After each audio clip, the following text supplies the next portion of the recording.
Hero party की सबसे cute love story अब और दिलचस्प होने वाली है, तो चलिए शुरू करते हैं। कुछ दिन गुजर जाते हैं।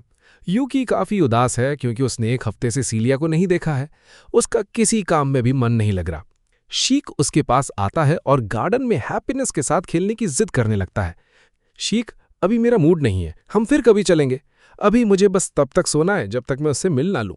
यूकी को शायद अंदाजा नहीं था कि हीरो की पार्टी इतनी बिजी रहती है। सीलिया अक्सर शहर से बाहर रहती थी ताकि उन लोगों को इलाज कर सके जिन्हें कोई और ठीक नहीं कर पा रहा था। वहीं दूसरी तरफ रेवन गार्ड्स का कैप्टन होने की वजह से नए रिक्रूट्स को संभालने में लगा रहता था। मेगाना अब पैलेस मेज बन चुकी थी, जो राज दरबार की हर मुश्किल को संभालती थी। वहीं यूगा अब इस किंगडम का ब्रांड एम्बेसडर बन चुका था, जो बड़े मॉन्स्टर्स का शिकार करता और हाई लेवल डिप्लोमेसी हैंडल करता था। यूकी बैठकर सोचने लगता है कि इन लोगों के सामने वो कितना बेकार है और क्या वो कभी इनके काम थोड़ा आसान कर पाएगा। तभी शीक उसकी छाती पर कूद जाता है और शिकायत करने लगता है कि काश वो ड्यूक के साथ चला गया होता। रेवन ने ड्यूक को नाइट्स में एक अच्छी पोजीशन दी थी, जिसे ड्यूक ने तुरंत मान लिया। अब पूरी गैंग में सिर्फ यूकी और शीक ही अनएम्प्लॉयड रह गए हैं। यूकी कोई बहाना बनाता उससे पहले ही दरवाजे पर दस्तक होती है और हैप्पीनेस अंदर आती है। शीक खुशी से पागल हो जाता है कि चलो अब इस उदास कमरे से निकलकर थोड़ी धूप तो नसीब होगी। यूकी, सीलिया ने एक मैसेज भेजा है, वो आज दोपहर को फ्री है और तुमसे मिलना चाहती है। ये सुनते ही यूकी की उदासी पल भर में गायब हो जाती है।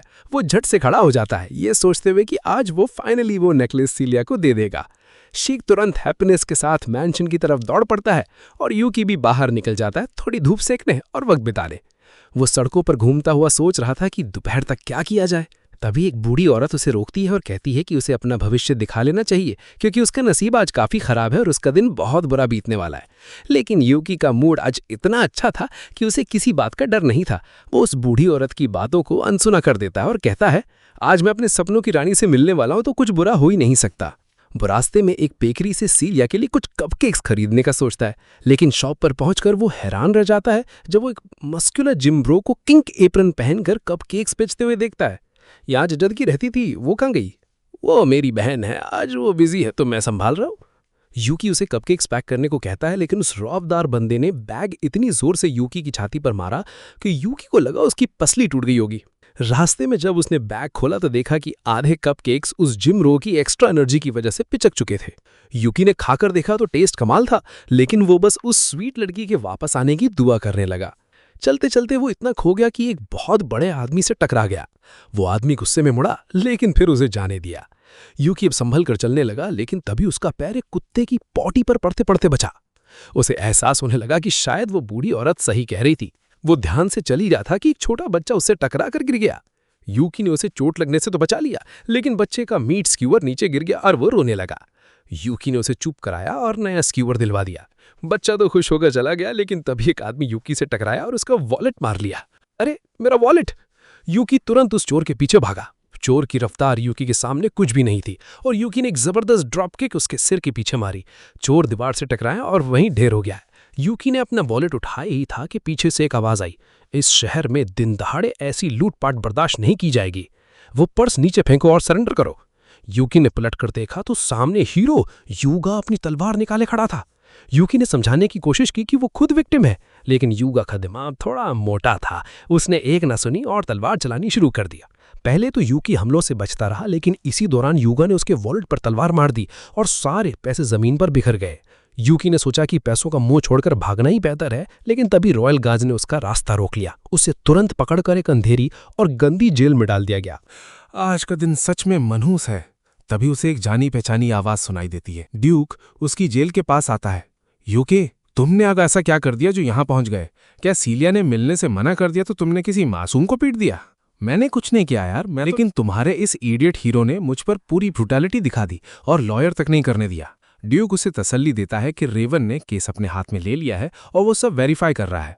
तभी वहां एरन नाम की एक एल्फ गार्ड आती है और ड्यूक को ट्रेनिंग पर चलने को कहती है। ड्यूक उससे यूकी की रिहाई की मांग करता है और एरन यूकी को रिहा कर देती है। एरन बताती है कि वो यूगा अपनी गलती के लिए माफी मांगना चाहता है। यूकी थोड़ा हैरान था, लेकिन बाद में यूगा ने उसे और रेवन को एक बड़े फीस्ट यानी दावत पर बुलाया। यूगा हाथ जोड़कर माफी मांग रहा था और यूकी को जितना चाहे उतना खाने को कह रहा था। रेवन ने पेपर पर लिखकर यूगा को फिर से माफी मांगने को कहा। यूगा ने बताया कि उसे पता नहीं था कि यूकी और रेवन दोस्त हैं। उसने रेवन को पहली बार अपने गुस्से में देखा था। तभी युगा को याद आया कि ये वही लड़का है जो उससे तब टकराया था जब वो मिकाना के साथ था। वैसे तुम्हारा सीलिया के साथ आकर रिश्ता क्या है? युगा के इस सवाल पर यूकी थोड़ा चौंक जाता है, लेकिन खुद को संभालते हुए कहता है कि वो और सीलिया बस अच्छे दोस्त हैं। ये सुनते ही युगा उसके आगे हाथ जोड़ने लगता है और गिड़गिड़ाते हुए पूछता है कि सीलिया के साथ रिश्ते बेहतर करने के लिए वो उसे कुछ टिप्स दें। अब यूकी की हालत ऐसी हो गई थी कि वो क्या कहे, क्योंकि युगा को अंदाजा भी नहीं था कि वो सलाह अपने ही सबसे बड़े राइवल से मांग रहा है। इससे क्या लगता है ये टिप्स मांगेगा और मैं दे दूंगा इस छछुंदर को? बिल्कुल नहीं। सिचुएशन को शांत करने के लिए यूकी कहता है कि वो तो सीलिया से अभी कुछ हफ्ते पहले ही मिला है, इसीलिए युगा को उन लोगों से पूछना चाहिए जो उसे बरसों से जानते हैं। युगा उम्मीद से रेवन की तरफ देखता है, लेकिन रेवन तुरंत नोट लिखकर साफ मना कर देता है कि उसे इस बारे में कुछ नहीं पता।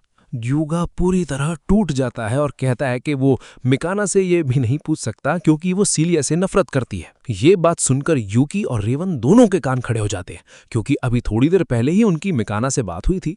यूकी पूछता है, तुम्हें ऐसा क्यों लगता है?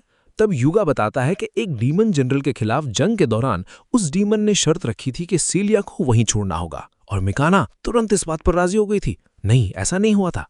क्या क्या तुम वहां मौजूद थे जो इतने यकीन से कह रहे हो? यूकी को एहसास होता है कि वो अपनी असलियत बताने की गलती कर रहा था, इसलिए वो बात पलटते हुए कहता है कि उसने ये सब मिकाना से सुना है। युगा फिर भी अपनी बात पर अड़ा रहता है कि मिकाना ने सीलिया को वहां छोड़ने का फैसला सिर्फ नफरत की वजह से लिया होगा, लेकिन यूकी उसे समझाता है कि आखिर में फैसला उसका था क्योंकि वही लीडर है। रेवन भी युगा के कंधे पर हाथ रखकर उसे चुप रहने का इशारा करता है। तुम हीरो हो, अपनी गलतियों का बोझ अपने दोस्तों पर डालना बंद करो। ये बात युगा के दिल पर लगती है और वो रोने लगता है। उसे एहसास होता है कि मिकाना ने हमेशा उसका साथ दिया और उसने बदले में उसके साथ कितना बुरा बर्ताव किया। वो तुरंत मिकाना से माफी मांगने के लिए निकलता है, लेकिन अकेली जाने की हिम्मत नहीं थी, इसलिए वो जबरदस्ती यूकी और रेवन को भी घसीट कर ले जाता है। बिना दरवाजा खटखटाए वो मिकाना के घर में घुस जाता है जहां वो कपड़े बदल रही थी। मिकाना उस पर चिल्लाती है, लेकिन युगा बिना रुके उससे माफी मांगने लगता है कि उसने सारी गलती उसी पर थोप दी। मिकाना गुस्से में अपनी मैजिक स्टाफ उठाती है और अपनी सारी भड़ास युगा को पीट कर निकालने लगती है। युगी देखता है कि मामला रेवन संभाल लेगा, इसलिए वो वहां से निकलकर सीधा मैंशन की तरफ भागता है।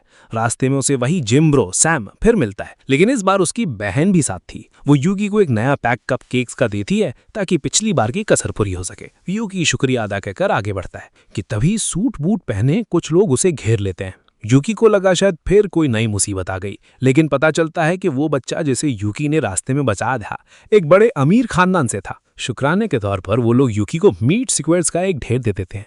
यूकी खुश होकर मैंशन पहुंचता है जहां सीलिया आराम से बैठकर किताबें पढ़ रही थी। यूकी उसे कपकेक्स और स्क्यूअर्स देता है। सीलिया मुस्कुराकर उन्हें कबूल करती है और चाय लाने ही वाली थी कि तभी युगा वहां कमरे में धावा बोल देता है, सीलिया मुझे मेरी गलती का एहसास हो गया है। लेकिन इससे पहले कि वो कुछ और बोलता, मिकाना पीछे से आकर उसके मुंह पर एक मुक्का मारती है और उसे चुप रहने को कहती है। मिकाना आगे बढ़कर सीलिया से माफी मांगती है कि उन्होंने मुश्किल वक्त में उसे अकेला छोड़ दिया था। मिकाना उस वक्त बताती कि लाखों लोगों की जान खतरे में थी और डीमन किंग को हिलाना ज्यादा जरूरी था। सीलिया उसे याद दिलाती है कि डीमन किंग को हराने के बाद भले ही मिकाना की सारी माना खत्म हो चुकी थी और वो थककर चूर हो गई थी, फिर भी वो पूरी ताकत से भागती हुई सीलिया के पास वापस आई थी ताकि देख सके कि वो ठीक है या नहीं, और सीलिया को सही सलामत देखकर वो वहीं बेहोश हो गई थी। अंत में सब कुछ ठीक हो जाता है। सूरज ढल रहा होता है और सीलिया और यूकी शाम की सैर पर निकलते हैं। यूकी मौका देखकर वही नेकलेस निकालता है जो उसने खरीदा था। सीलिया उसे बड़े प्यार से एक्सेप्ट करती है और यूकी को उन सब बातों के लिए शुक्रिया करती है जो उसने अब तक उसके लिए की हैं।